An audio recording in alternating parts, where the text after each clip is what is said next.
All right. So my name is Ivy Chamberlain. I'm with MATFORCE. I've been with MATFORCE for about 7 years. And so today we're going to do the presentation, Fentanyl Killer Among Us. Throughout the presentation, if you have questions, please speak up. Otherwise, you can put your question in chat and Lauren will go ahead and ask it for you. Please remember that there are pre and post surveys. They're found on the SACLA website.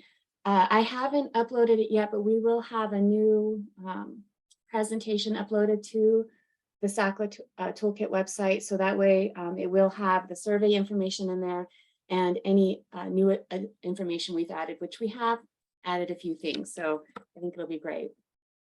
So also, when you give this presentation, please remember we do have books. Oops, I'm going to unblur my background so you guys can see this. All right, so we have Killer Among Us booklets for the kids to use. These are really important and it helps them remember what they've learned. And it's a sad presentation in the beginning, so it's a little hard on the students. So it just helps to get them engaged during that part of the presentation.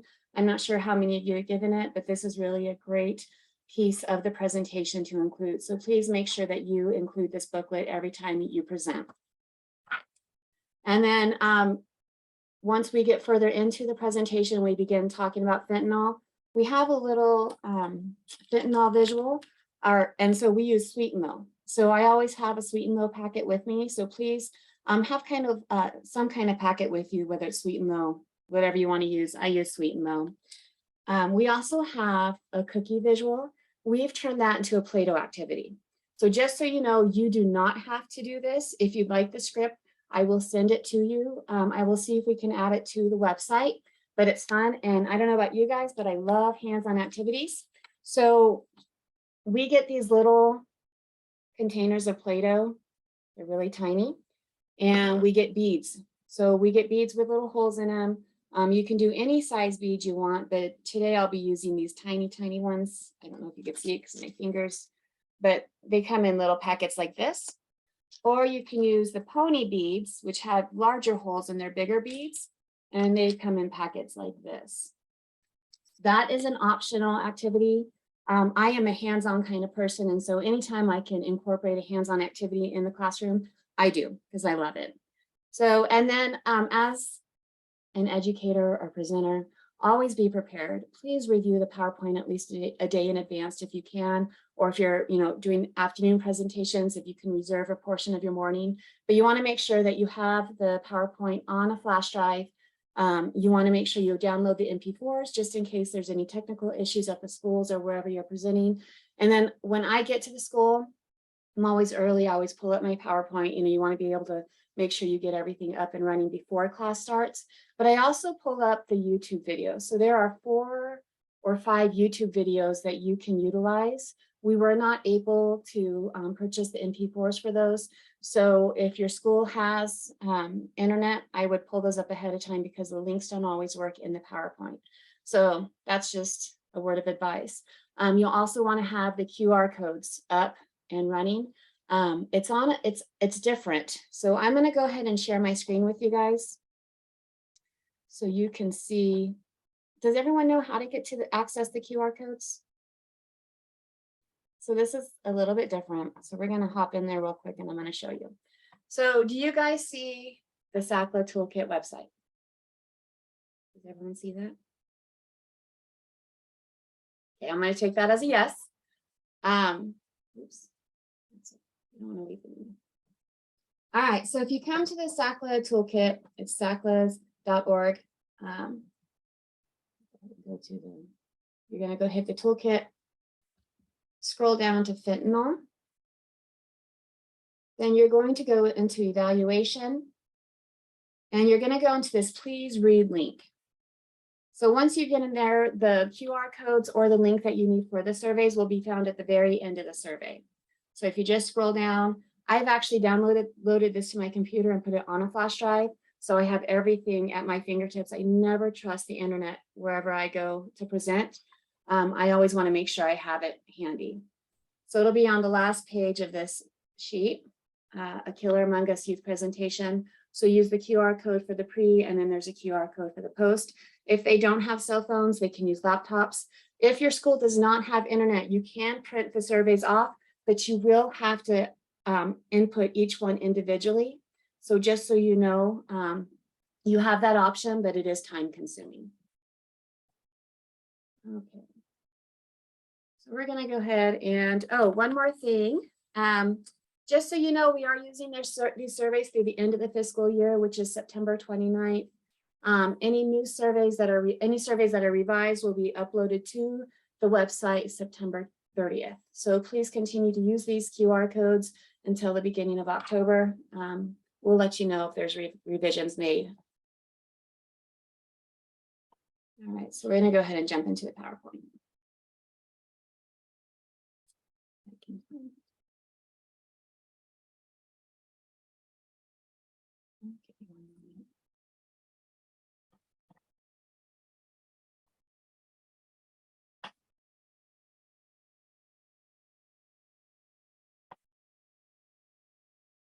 Yeah. All right, does everyone see? Do you all see the full PowerPoint, or do you see the one with the notes? One with the notes, it looks like. Thank you very much. So we're gonna. All right, how about now? That's it. Okay, perfect. All right. So you're going to start with the QR code on the screen up front. You want to ask the students to pull out their phones and scan the QR code and complete that survey. Do not introduce yourself yet, okay? So we're just going to go ahead and get them going, get them started with the QR code, have them complete the survey, and tell them that once they finish the survey, you want them to put their phones away and you'd like all attention up front. Okay, I have included the link to the survey in the notes that will be uploaded, so that will be there if you need it. So once you see the kids start putting their phones away, hopefully they follow direction and all the attention is up front. They probably haven't. So again, you're not going to introduce yourself yet, but you want to ask the students to please bring all eyes up front or whatever method you use to get their attention. So now we're going to quietly, you can do this two ways. This next part, you can either quietly go through this next part, which is a text message, or you can ask two students to volunteer. So you'd like, you want to have one student read the blue box and one student read the red box. And that's what I'd like to do today. So can I have two volunteers to read for me, please? I'll read. Thank you, Lauren. And can I get a second volunteer? I'll read. Thank you, whoever that was. Okay. So Lauren, go ahead and take the blue boxes. And my second volunteer, was that Cheyenne? I said Yes. I would. Oh, Oh, Cheyenne. yeah. Was good. That's fine. You can do it, Raquel. Okay. Okay, Raquel, go ahead and take the red boxes for me, and thank you. Okay. I took perks and fentanyl and now I can barely breathe. I'm scared to go back to jail. Please don't tell. Call your mom now. You're not alone. You have a lot more to lose than you realize. I can't breathe.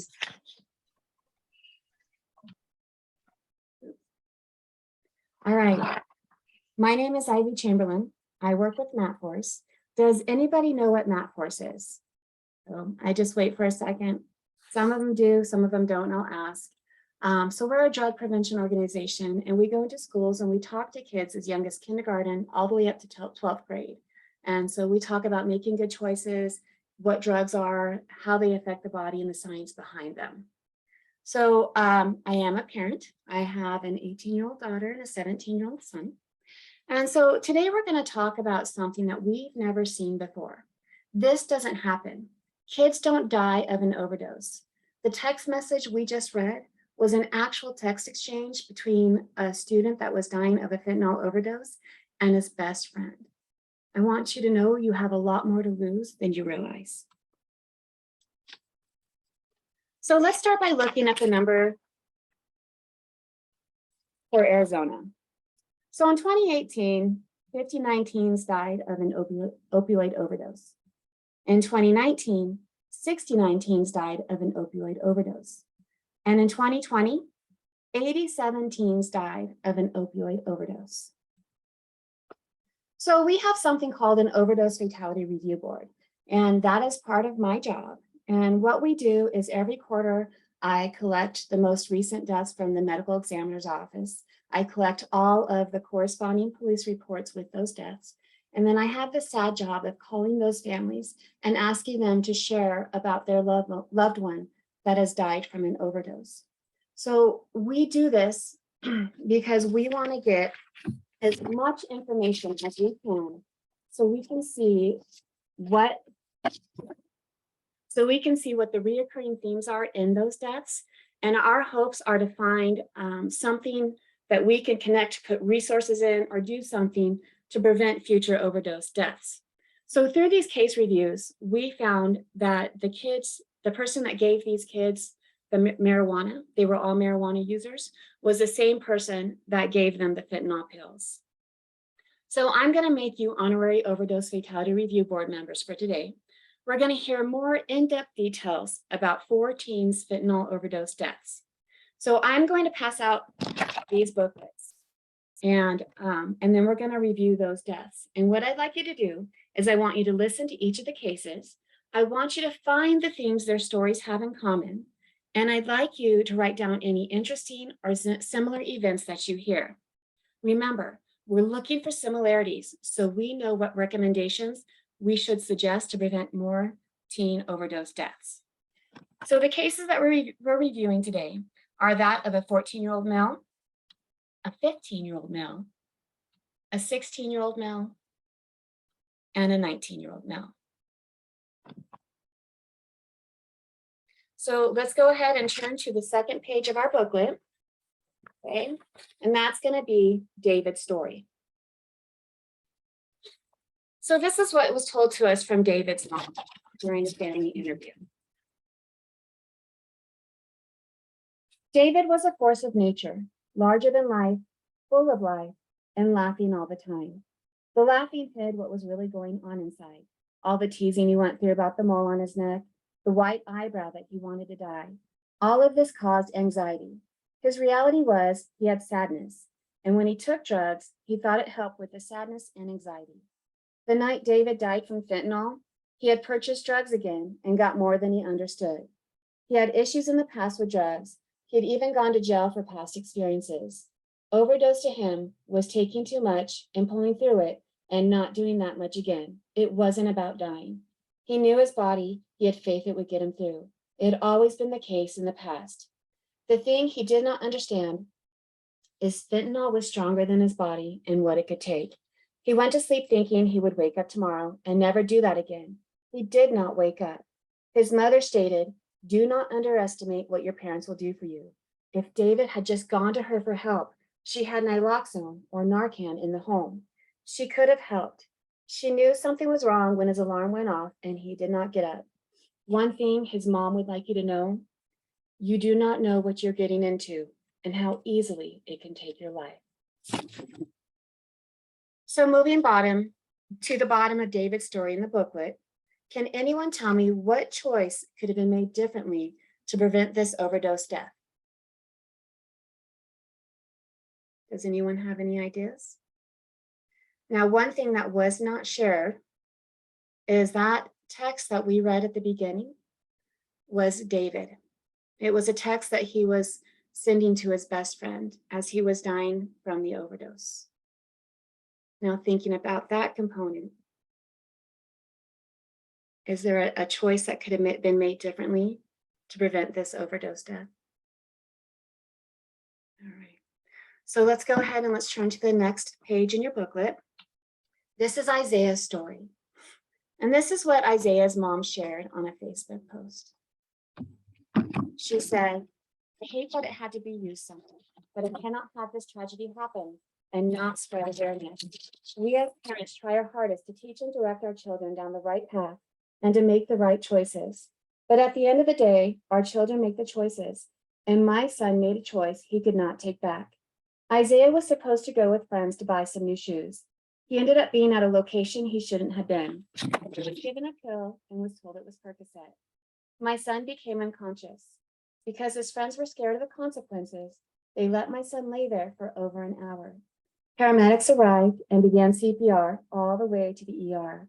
After an hour and a half, they were finally able to get him back and on a ventilator. His test came back negative for Percocet, and we are led to believe Isaiah was given some street form of fentanyl. The doctors kept my son alive long enough for me to get to him.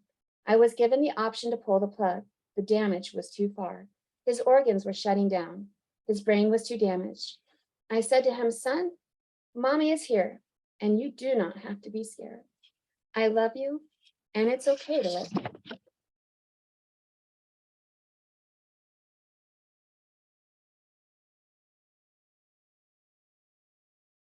Let's try this again. Oh. Isaiah was 15. He was in the middle of his sophomore year in high school. He just had this light about him. He had this passion for football. He was a big brother.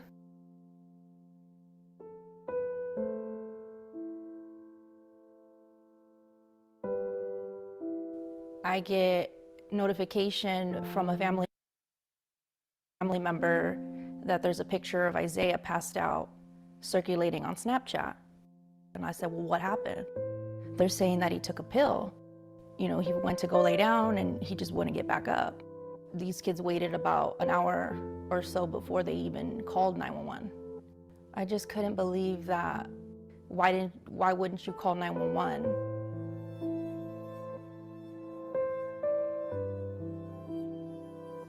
I get there, he's in ICU. They're telling us that your son took Percocet, but we can't find Percocet in his system. We're pretty sure that your son ingested fentanyl, and they're telling me he's not gonna make it. He's brain dead, you know, there's nothing we can do. Your son is dying. We're not gonna be able to bring him back. I held him, kissed him, and I just told him, like, you know, I love you no matter what. You didn't deserve this. So I did tell him, you know, when I was holding his hand and I was sitting next to him, I said, you know, son, don't be scared.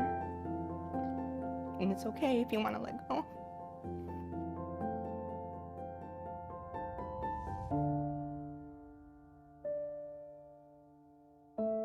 It's extremely important, you know, if you see somebody that needs help, you know, don't be scared to call, because, you know, there are laws that protect you from getting in trouble.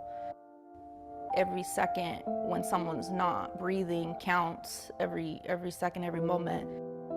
I don't know if Isaiah would have made it had they called 911 right away, but they did take that chance away from him when they decided to wait.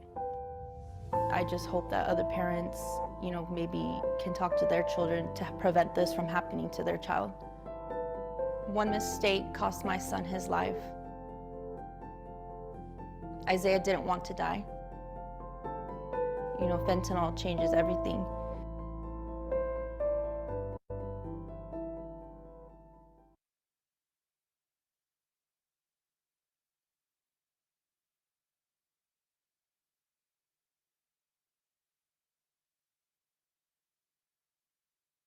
I apologize about that as needed.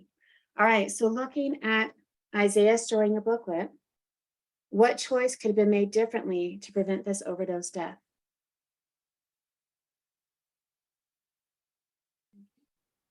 So now let's look across the booklet, just across from Isaiah's story, and we'll see Ethan's story. Ethan, we can see, was a 16-year-old student. He got along with everyone. He enjoyed being around people. Now, as a presenter, if you want to go through these bullet points, you can. We don't have a lot of additional information on Ethan, but what we do have and what you can share is that Ethan struggled with depression and was bullied in middle and high school.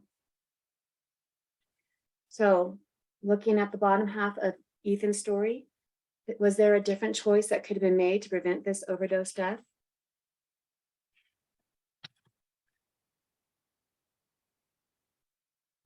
And there's a video, I apologize. You want to watch the video first and then ask. Ethan was just one of those kids who was so kind. He was 16. He got along with everyone, funny as could be. He just enjoyed being around people. He loved sports. He was just going to go hang out with some friends. He wanted to come home early and get a good night's sleep. So he went out. He came back at 10:15. He said, "Good night, Mom. See you in the morning. Love you." And my response was, "I love you too." I got to the bottom of the stairs and I just couldn't move. I truly just asked God to get me up the stairs.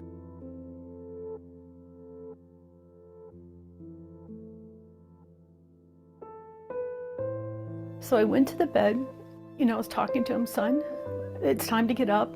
I touched him and he was so cold and hard and he didn't move at all.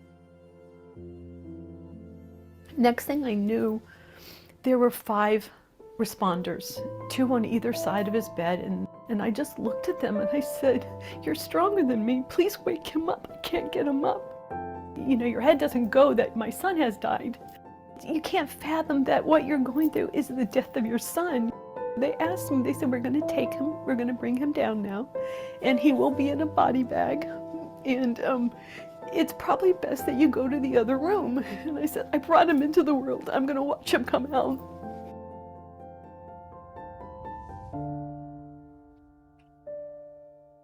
My whole world flipped. I just knew that everything I did prior to Ethan and everything I did after Ethan felt so different. I want people to know that this is critical. This is life and death. And I think that we just have to show up as parents and have those conversations, no matter how uncomfortable they are. I never had that conversation. "Son, someone may give you a pill, and it could be laced with something that's going to kill you instantly." Having a hard conversation is so much easier than sitting in my seat. Every day I miss him. Every day my heart breaks.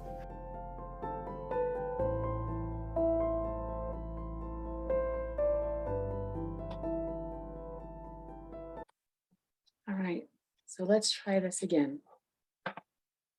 So looking at Ethan's story in your booklet, at the bottom half of that page, was there a different choice that could have been made to help prevent this overdose death?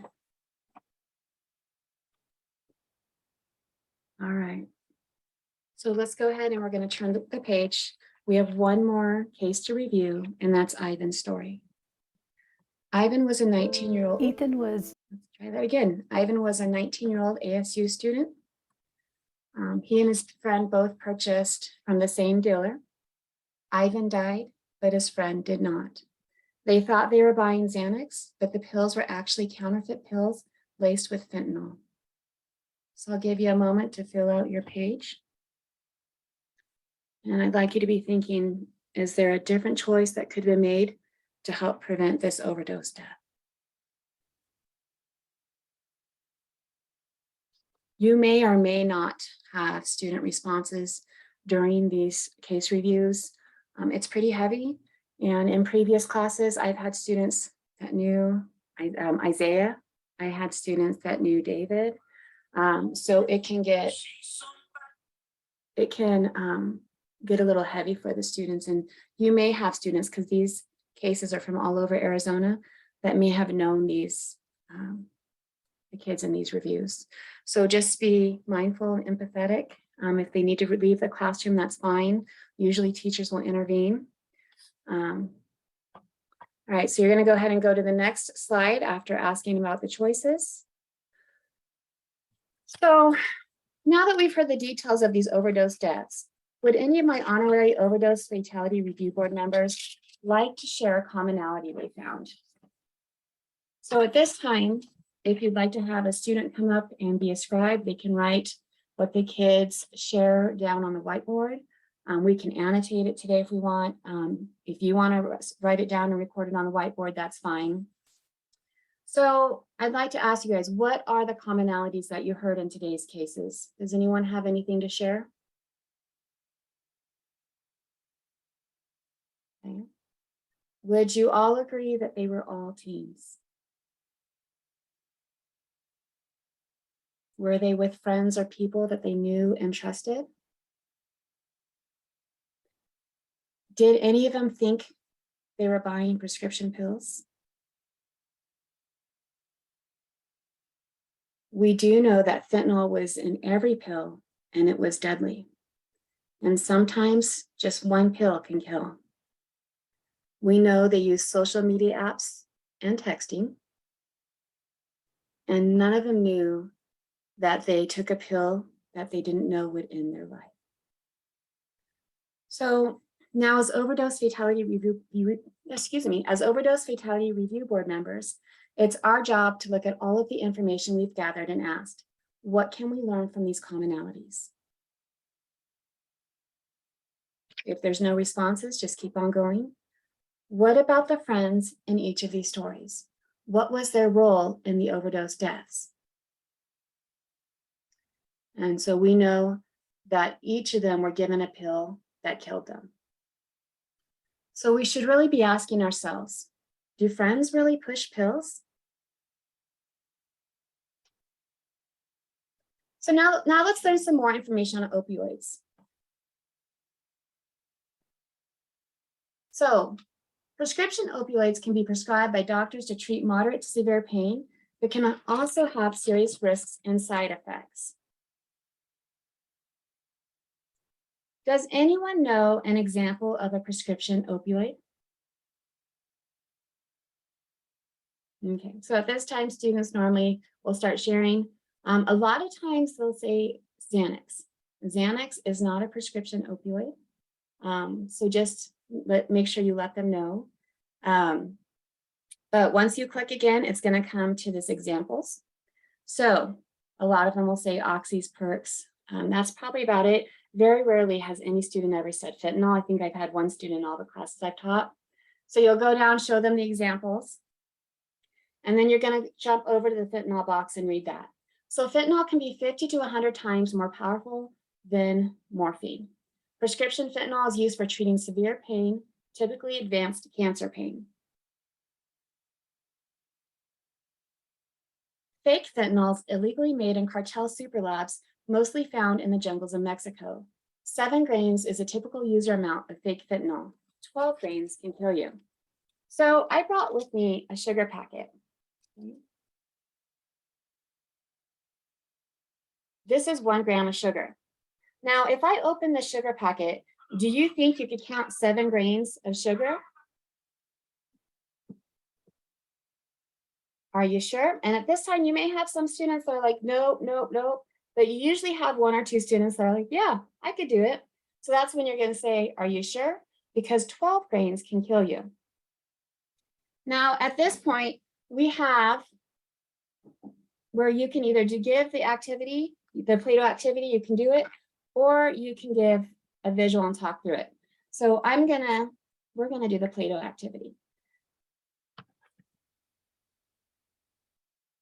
All right, so you're gonna give each student a container of Play-Doh, okay? If you have another educator working with you, you can have them pass out the Play-Doh. If not, you can have the teacher pass it out if you want, or you can do it.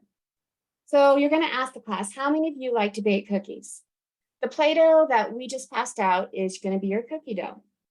Now, the first thing I'd like you to do is to take your cookie dough out of the container. So the students will pull it out of the container. They can mess with it, they can put it on their desk, whatever, but we want them to keep this container open for us. And then you're gonna have either yourself or a helper, preferably a teacher or another educator or whatever. You're gonna pass out the beads. So you wanna split it about 50-50. You wanna give half of the class less than 7, and you're gonna give the other half 7 to 12 beads. So now that you have, so you're gonna let them know the beads are their chocolate chips.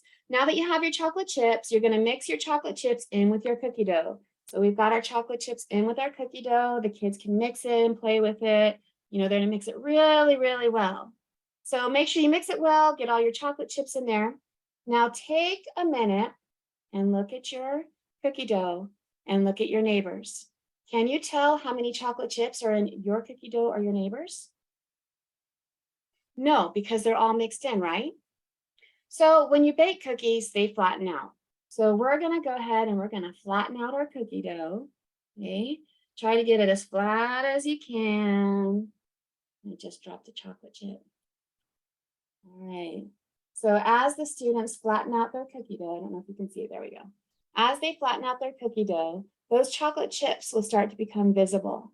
And interestingly enough, a lot of times when we do this activity, all the chips end up, or most of them end up on one side of the cookie. Now with my cookie dough, most of them are on the right side. I don't know if you can see that. We flatten out our cookie doughs. So can you see how many chocolate chips are in your cookies? Go ahead and count them. So let's count our chocolate chips. I have 1, 2, 3, 4, 5, 6, 7, 8, 9, 10. I have 11. All right, so how many chips do you have? And does everyone have the same amount of chocolate chips? So you'll get different answers. Are you surprised at how many chips you have? So now we're going to divide you guys into groups. So I'd like group 1 to come to my left. That's going to be less than 7. So 1 to 6 chips in your cookie, go ahead and come to my left. And then the second group is going to be those that have chocolate chips with 7 to 12 in them. Come to my right. So when we make chocolate chip cookies, do we usually count how many chips go into each cookie before we bake them? For the most part, no. Occasionally I have a student that says I do, but most of us do not. So fentanyl is a powerful drug that is 50 to 100 times stronger than morphine, which is being laced into counterfeit pills and killing people who may not even know they're taking it. When the drug cartels are making these pills, this is exactly how they do it. They're not paying attention to how much fentanyl is in each pill, nor do they care. As I mentioned earlier, it can take as little as 7 grains of fentanyl to be deadly. So how many of you with 7 or more chocolate chips, if this was a pill rather than a cookie, you would have just received a potentially deadly dose of fentanyl? It's important to realize that just like we can't tell how many chocolate chips are in each cookie, it's impossible to tell how much fentanyl is in each pill. Up to 45% of illegal pills contain a deadly amount of fentanyl. So remember, never take a pill that's not in its original packaging and not prescribed to you by a doctor, because if it's from the streets or from a friend, you may never know if it could be deadly. And remember, one pill can kill. Now, if you choose not to do the Play-Doh activity, that's fine. The students can take home their Play-Dohs. Not only is it a great visual of what they've learned, but it also is a great stress relief as well. So that's a good thing to send with them. Now, if you choose not to do the visual, which is absolutely okay, there's a script in the PowerPoint, in the notes that you can follow. Oh, and I'm sorry, I skipped that part. So again, this is a part. And if you make a mistake while you're presenting, that's okay. The kids don't know, and they usually don't care. So when you do click on this slide right here with the penny, you're gonna just let them know that that's the amount of fentanyl that is deadly. All right, so what does fentanyl look like? There's prescription fentanyl, which is not the fentanyl that is killing people on the streets. This is bought from pharmacies. So the doctors are prescribing and they know exactly how much fentanyl is in it. So you can see there's patches, there's pills, and then they also have an IV solution that's used for pain management. I was in the hospital for a pretty big procedure. And when I came to after the surgery, they had me on a fentanyl drip. So again, people are not dying from this, and the majority of people are not. And this is all, they know exactly how much they're giving to you, and it's taken care of pretty carefully. Then there's fake fentanyl, and this is what our kiddos and other people are getting on the streets that they're dying from.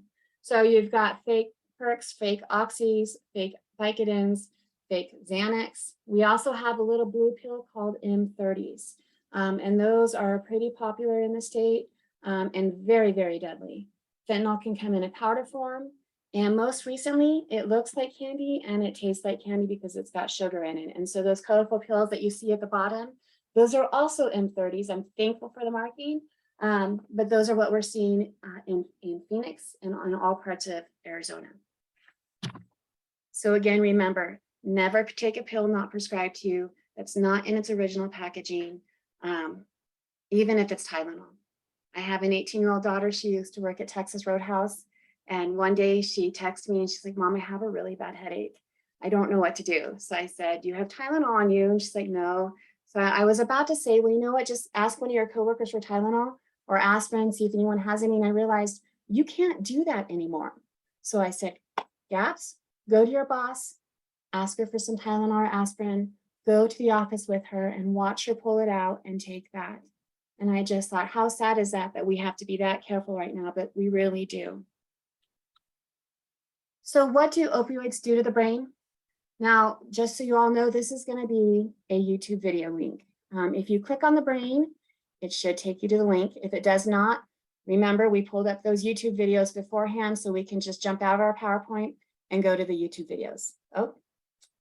If you take prescription opioids like Vicodin or Percocet to party, Can you hear that?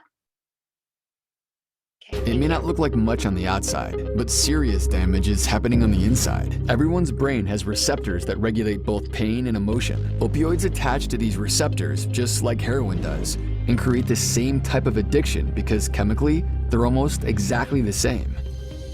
So no matter if it's a prescription opioid or heroin, they're both seriously dangerous drugs. Learn more at People's Opioid Project. All right.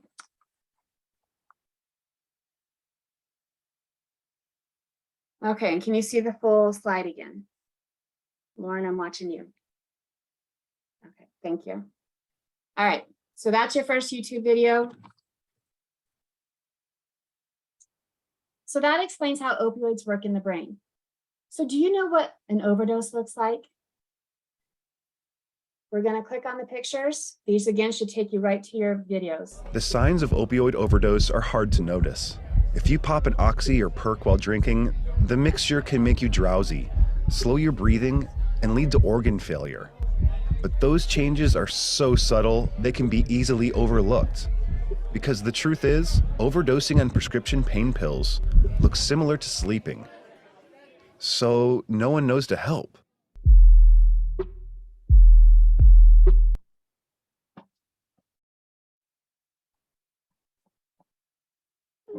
What do I want? I want to know myself. And this is not the pill you think it is. Because what you think is a perk or oxy could be an illegal opioid laced with fentanyl. And fentanyl deaths have tripled in the last 10 years. Just 2 grains can kill an adult like that. If it comes from a dealer and not a doctor, the next dose could kill you. Are you safe from fentanyl? Learn more at peoplesopioidproject.org. Okay, one more video. Lately, you've been seeing these around, prescription opioids like oxys and perks. And that's a problem because prescription opioids slow your heart and lungs down, which can lead to trouble breathing. Mixing pills with alcohol puts you at an even higher risk of overdose than just one or the other, and the effects can be delayed. You might feel fine all night, then fall into a coma or worse while you sleep. So the next time you see these, keep in mind, prescription opioids are seriously dangerous drugs. Visit over the dose. So sometimes when I'm in class, I will use this video and I will pause it right about here. So you see the pill with the line down the middle? This is a good point to use or a good visual to use when talking about fentanyl, and you can bring it back. So remember how I talked about there's the 2 kinds of fentanyl. There's the pharmaceutical grade fentanyl, and then there's the illegal fentanyl. So here, this is a pharmaceutical pill, right? And it's got the line down the middle.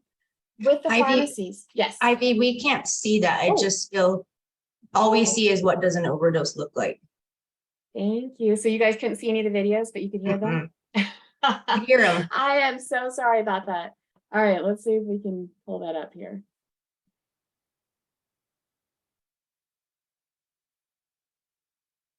All right, can you see that? All right. Do you guys want to see the videos again, or y'all okay looking at it on your own time?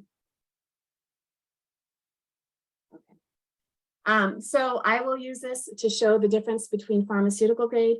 Now I know with the M30s, they have that line, but this is a good visual for the kids. So you can tell them When we receive medicine from the pharmacy, a lot of times it has that line down the middle. With the pharmaceutical medicine, doctors know exactly how much is in a full pill and exactly how much is on each side of the pill. So if they tell you to take half a pill, they know how much is going to hit your system and when it's going to hit your system and when the number of hours that can pass before it's safe to take that other half. Now, with the illegal or the illicit fentanyl, the fake fentanyl, do you think the cartels are taking the time to make sure they know how much fentanyl is in each pill? They're not, right? So there could be a ton of fentanyl on one half of the pill and nothing on the other, or maybe one pill in the batch has nothing in it, but the next one has a lot of it. Just like with Ivan's story, him and his friend both bought Xanax from the same dealer. Ivan died, his friend did not, but they bought from the same dealer. So one pill can kill. They're extremely deadly and can be extremely potent. And we have no idea how much is in each pill, but we know that 45% of the pills that we're seeing have a deadly dose of fentanyl in them.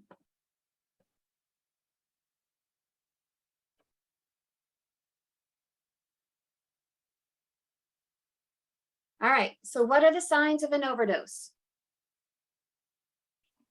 Purplish or blue lips or fingernails, labored, shallow breathing, shivering, drowsiness, loss of consciousness, cannot be woken up, pinpoint pupils, disorientation, dizziness, cold and clammy skin. Now, these are the signs of an overdose, and we just saw some examples in the videos we just watched. What should you do when you come across someone who you think might have overdosed? Does anyone have any ideas? You always want to call 911, and it's okay to try to wake them up. If they're not waking up, call 911, get help. You're not going to get in trouble. So what do you do if you're drowning, if someone is drowning? Do you stand by and watch them go under, or are you going to take action to save them? Don't wait to save your friend. Always act immediately. If you think your friend or loved one is experiencing an overdose, call 911 immediately. Remember Isaiah's story from the beginning of the presentation? His friends left him unconscious for an hour before calling for help. Because his brain went without oxygen for so long, it became too damaged to support life. He was in a vegetative state when the paramedics revived him. We'll never know for sure, but do you think if his friends had acted sooner to get help, that his life might have been saved? They didn't, right? Do you remember why?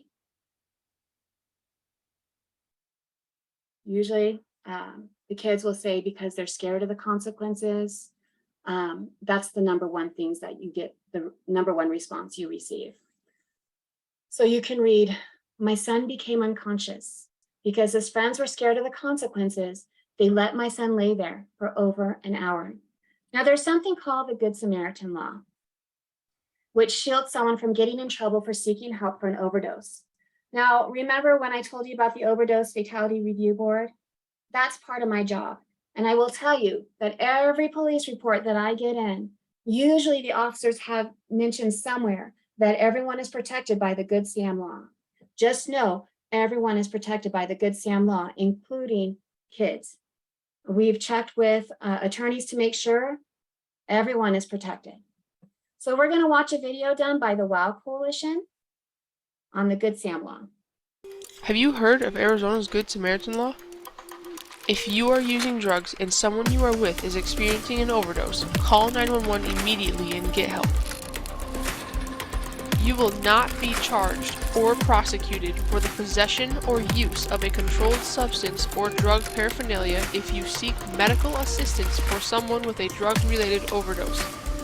Arizona's Good Samaritan Law saves lives.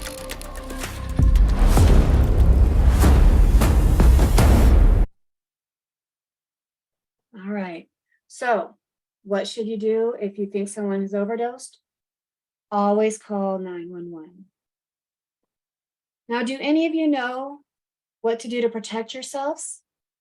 So you want to make sure you protect yourself by talking to parents or adults. They care about your well-being. Never take a pill not prescribed to you by a doctor or not in its original packaging. If you're struggling with drug use, depression, anxiety, or thoughts of suicide, get help. I'm going to pass out cards today. They're youth resource cards. And on the back of this card, there's the Suicide Prevention Lifeline. Please call and get help if you need it. Learn how to respond to an overdose. If you see someone sleeping at a party or in a loud place where you know people don't sleep in places like these, remember the good Sam law. Call 911 and use naloxone. And learn about the harms of taking any opioid drug at opioidod.com. Now, what can you do to protect your friends? Share the information. Talk to your friends and family about what you've learned today. Always call 911 if you think someone is experiencing an overdose. You will not get in trouble. Offer to help a friend who is struggling with drug use find help. That resource card that we just talked about, right, has a number you can call or text to get help. It's private and it's confidential. And remember, stay healthy. Be that friend that encourages your friends to do healthy activities with you. So have any of you heard about naloxone or Narcan? Do you know what it is? Can I get somebody to read the pink box for me, please? Okay. All right, so naloxone is a medication designed to rapidly reverse an opioid overdose. It is an opioid antagonist, meaning that it binds to opioid receptors and can reverse and block the effects of other opioids. It can very quickly restore normal breathing to a person whose breathing has slowed or stopped as a result of overdosing with any opioid. Now, as a note, I like to have the students read if they can, because I wonder how long do they really like listening to my voice. So if you can get volunteers to read, that's awesome. If not, just read or move on with the presentation. If it's a reading part, just read it. Never call on students because you don't know if they're comfortable with reading in front of their peers or not, or they may struggle with a disability that makes it difficult for them. So please be mindful of that. All right, so how can you get naloxone or Narcan? Did you know it's free? It can be. So new laws allow any Arizona pharmacist to give out one of the 3 forms of naloxone to any individual without a prescription. There is no age restriction, which means anyone can pick up naloxone at any pharmacy location across the state, or they should be. Now, the other great thing is we have a lot of coalitions or nonprofit organizations in our state that are not now naloxone distributors. So you can come to MATFORCE and I will give you naloxone and no questions asked. And we will teach you how to use it and send you on your way. Anybody can come and do it. It doesn't matter, no questions asked. And so I do tell students, we can't give it out in school, but if they would like some, they are welcome to come. And I always have business cards on me, so they have my address and a way to contact. All right, so there is a video if you have time that you can use. It is in the notes. It is a 5-minute and 39-second video on how naloxone works. And so it's pretty informational if you have the time, and if you don't, it's an okay one to pass on. All right, so we are in school, so there should always be a pop quiz. Is everyone at school really using drugs? So I'd like you to do 1 finger for yes, 2 fingers for no. And amazingly enough, they do participate. All right, and then on this next slide, this is Yavapai County stats. So you are welcome to check and see what your stats are. This is from the 2020 Arizona Youth Survey. 82% of our students did not use or abuse drugs or alcohol. So I encourage you to find your stats and put them in here. And remember, it only takes a little to lose a lot. We went through a lot of information today. Did anyone learn anything new?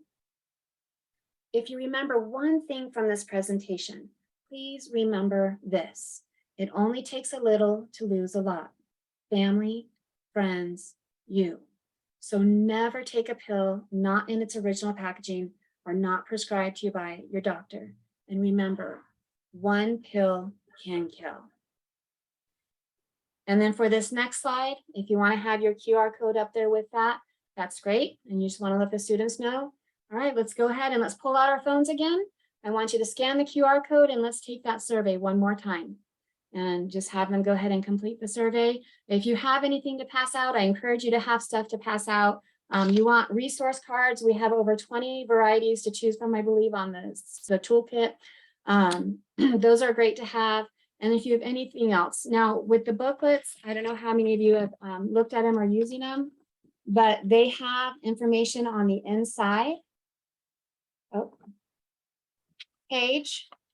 So the kids will have that because they will take these booklets home with them or with them.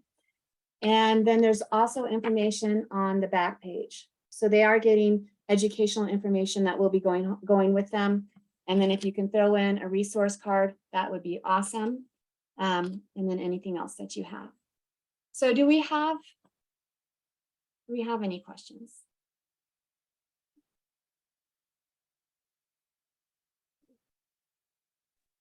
Ivy, this is Shannon. Can you hear me? I sure can. You'd mentioned there's a Narcan, about a 5-minute training video. Is that on the website or is that someplace else to get to? Yeah, you can see the training on the SACLA AZ Toolkit website, and you might be able to get it on naloxoneaz.com as well. But I know the toolkit is, will have it for sure.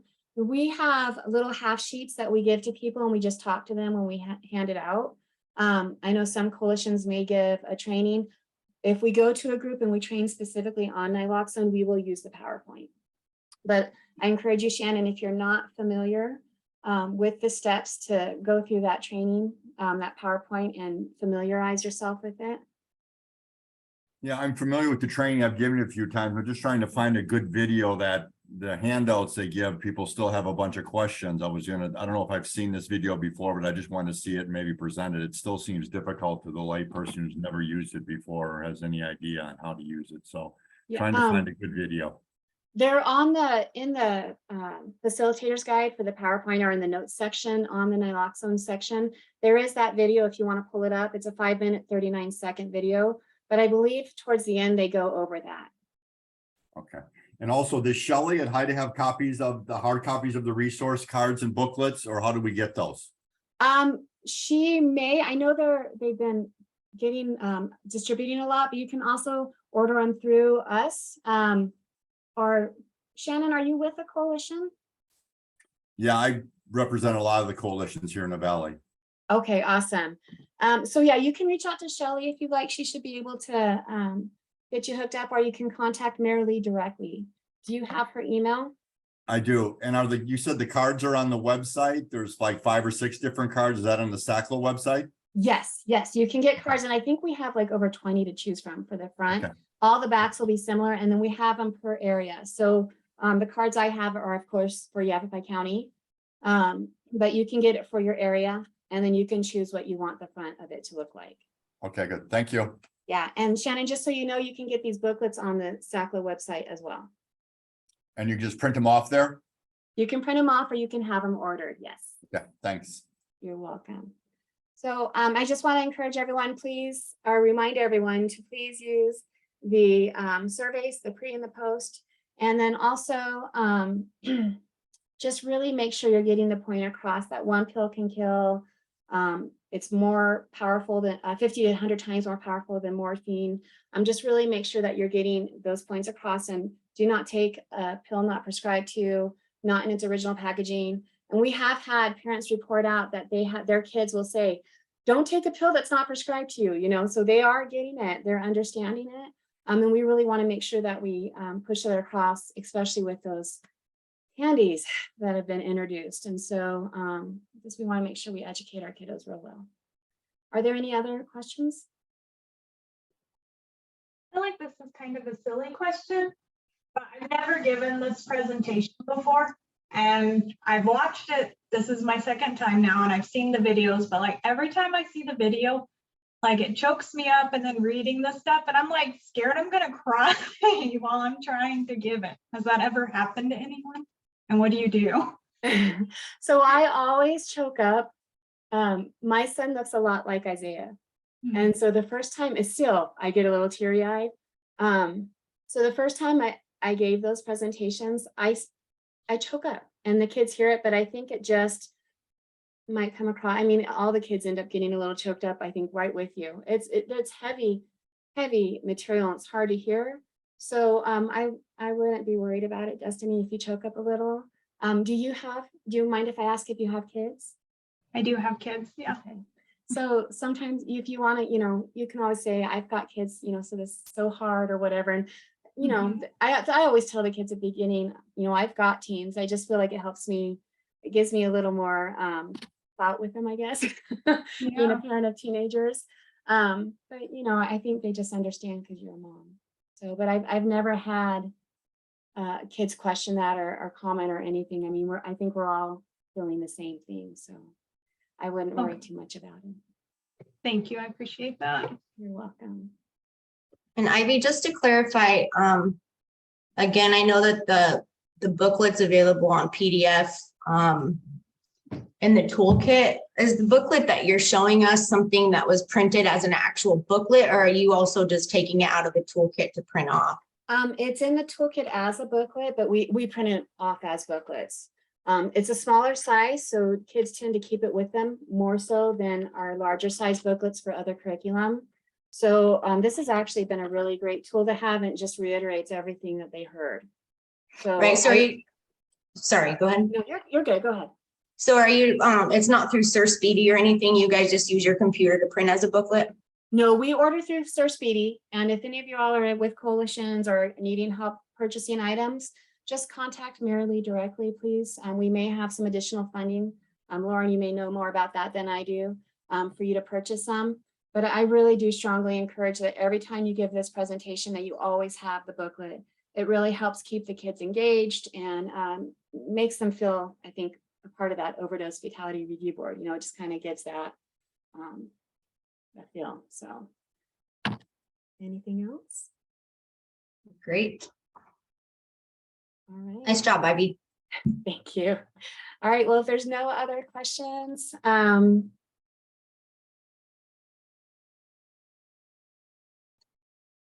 okay, thank you. All right, I was just checking chat before we go. All right, you guys, thank you so much for taking the time to go over this with me today. And if you have any questions, you're welcome to contact me. I'll throw my email in there real quick. Oops. And also, if you have another activity, you are the boots on the ground and you know your community. And so I encourage you, if you have activities that you think would go great with this, feel free to implement those activities. Anytime that you can be more creative, you use hands-on activities. If you have stories, go ahead and put those in. My poor kids, oftentimes I do throw stories in there. I always tell them so they know. I don't name my kids, but something happens, I let them know, hey, I'm going to talk about you today. But if you've got those stories that might help connect that piece a little more, feel free to use them. I encourage you guys just to take this and make it yours and just run with it. All right, you guys, have a wonderful day. Thank you again for sitting in with me this morning.